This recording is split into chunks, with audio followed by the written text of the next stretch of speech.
മറ്റു വാർത്തകളിലേക്ക് കടക്കുന്നു. കൊച്ചി കോർപ്പറേഷന്റെ ദൈനംദിന മാലിന്യ സംസ്കരണ കരാറിൽ അഴിമതി എന്ന ആരോപണവുമായി മുൻ മേയർ ടോണി ചമ്മണി. ടെൻഡർ നടപടിയിൽ പങ്കെടുക്കാത്ത സ്റ്റാർ കൺസ്ട്രക്ഷൻസ് എന്ന കമ്പനിക്ക് മാലിന്യ സംസ്കരണ കരാർ നൽകിയെന്നാണ് മുൻ മേയറുടെ ആരോപണം. നേതാക്കന്മാർക്ക് പണമുണ്ടാക്കുവാൻ വഴിവിട്ട നീക്കങ്ങളാണ് CPM-കാർ നടത്തുന്നതെന്നും അദ്ദേഹം ആരോപിച്ചു. ബ്രഹ്മപുരം മാലിന്യ സംസ്കരണ പ്ലാന്റിൽ തീപിടുത്തമുണ്ടായ സംഭവം വിവാദമായിരിക്കുന്ന പശ്ചാത്തലത്തിലാണ് കോർപ്പറേഷനും CPM-നുമെതിരെ മുൻ മേയർ ആരോപണവുമായി രംഗത്ത് വന്നിരിക്കുന്നത്. തുടർച്ചയായി പ്രതിദിനം 250 ടൺ മാലിന്യം 3 വർഷം സംസ്കരിച്ച് പരിചയമുള്ളവരിൽ നിന്നാണ് ടെൻഡർ ക്ഷണിച്ചത്.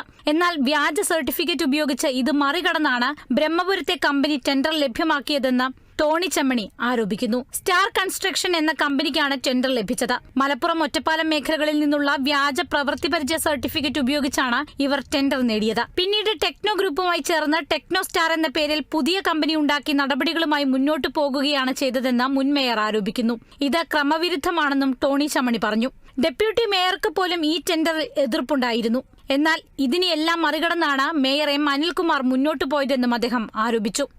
പ്രതിദിന മാലിന്യ സംസ്കരണം എന്നോട് സ്റ്റാർ കൺസ്ട്രക്ഷന്റെ കരാറിനെതിരെ മൂവാറ്റുപുഴ വിജിലൻസ് കോടതിയിൽ ആരോ പരാതി പോയിട്ട് വിജിലൻസ് കോടതി അന്വേഷണത്തിന് ഉത്തരവിട്ടിരിക്കുകയാണ്. അതിൽ കോടതി വളരെ കൃത്യമായിട്ട് പറയുന്നുണ്ട്, ഇതിൽ ഫ്രെയിം ചെയ്തിട്ടുള്ള അലിഗേഷൻസ് ആർ വെരി ക്ലിയർ എന്നുള്ള ഒരു പരാമർശമുണ്ട്. അത് നിങ്ങൾ വായിക്കണം.